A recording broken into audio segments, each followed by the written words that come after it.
Have you ever noticed how some days seem to stretch on forever while others fly by in the blink of an eye?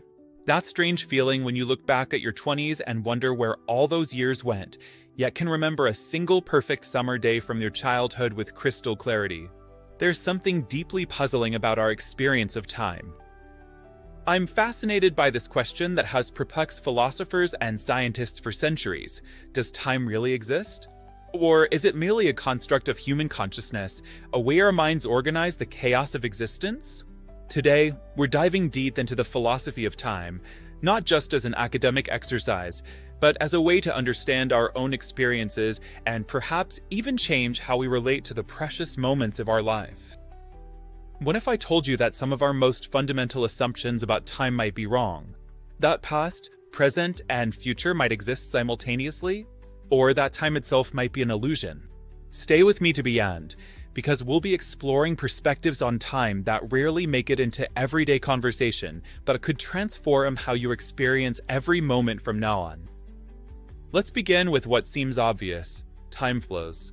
We experience it as a continuous stream moving from past to future, with the present as a kind of moving spotlight illuminating each moment as we pass through it.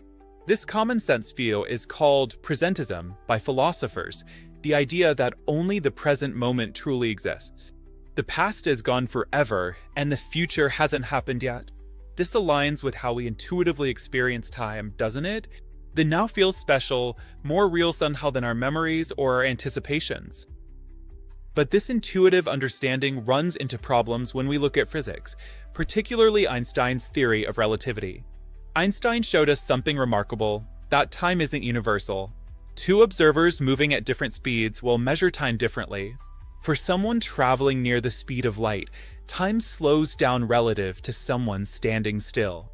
This isn't just theoretical. We've measured this effect with atomic clocks on airplanes. Time is relative to the observer, which raises a profound question. If time flows at different rates for different observers, how can we say which present moment is the real one? This leads us to an alternative view called Eternalism, or the block universe theory. According to this perspective, past, present, and future all exist simultaneously. Time doesn't flow. Rather, reality is a four-dimensional block where all moments, what we call past, present, and future, are equally real. Our consciousness simply moves through this block, giving us the illusion of flowing time. It's like claiming that all the frames of a film exist at once on the reel, but we experience them sequentially as the projector runs. Think about it this way: when you remember your childhood home, those memories seem less real than your current surroundings. But according to Eternalism, that moment in your childhood home still exists. It's just in a different part of the block universe than your consciousness currently occupies. This view aligns better with physics, but challenges our deepest intuitions about reality. Wow, I want to pause here for a moment. If you're finding these ideas thought-provoking and want to continue exploring philosophical concepts that challenge our everyday understanding of reality, consider subscribing to this channel and hitting the notification bell. Each week, we dive into questions that most people never stop to consider, questions that might just change how you see everything around you. Let's shift perspective and consider a third possibility: that time is neither flowing nor static, but emergent. What if time isn't fundamental to reality but emerges from deeper processes? Consider consciousness itself. Our experience of now is actually a construction of the brain, which takes about 80 milliseconds to process sensory information. What we experience as the present is actually the very recent past, assembled by our minds into a coherent narrative. Some quantum physicists and philosophers suggest that time might emerge from entanglement between quantum particles. In this view, the universe isn't fundamentally temporal. Time arises from the increasing entanglement between quantum states. This connects to the era of time problem. Why does time appear to flow in only one direction, from past to future? The answer might lie in entropy, the tendency of systems to move from order to disorder. Perhaps time's direction is simply the direction in which entropy increases. This brings us to perhaps the most radical position of all, that time is completely illusory. Some philosophers in the tradition of Parmenides, and even some modern physicists like Julian Barber, argue that change itself is an illusion. Reality is timeless, and what we experience as temporal change is merely different arrangements of a timeless universe. Barber describes these arrangements as time capsules, self-contained moments that contain apparent records of the past. If this seems abstract, consider how we experience a novel.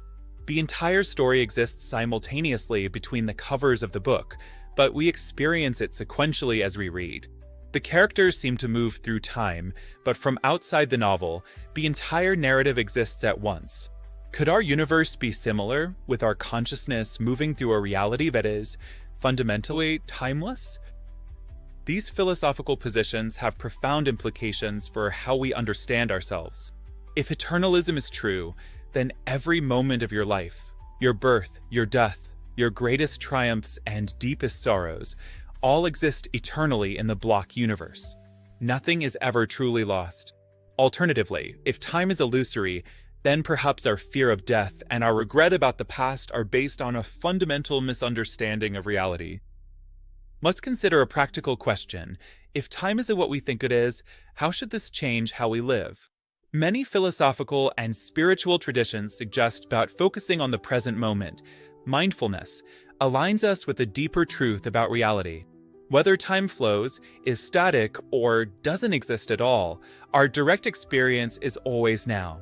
Perhaps the most profound insight is that our subjective experience of time, whether a moment drags or flies by, depends largely on our state of mind rather than on clock time. When we're fully engaged in meaningful activity, time seems to disappear altogether, what psychologists call flow state. Conversely, when we're bored or suffering, time seems to stretch painfully. This suggests that our relationship with time is malleable, and perhaps the quality of our lives depends not on how much time we have, but on how we relate to the time we experience.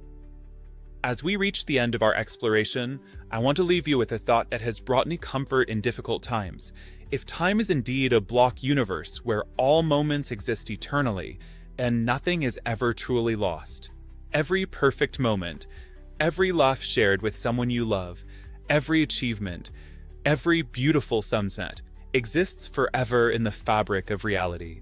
Perhaps our task isn't to hold on to these moments as they slip through our fingers, but to fully inhabit each one as it arises in our consciousness. What do you think? Is time fundamental to reality, or is it a construction of consciousness? Does the idea of a block universe where all moments exist simultaneously comfort you, or does it challenge your sense of free will?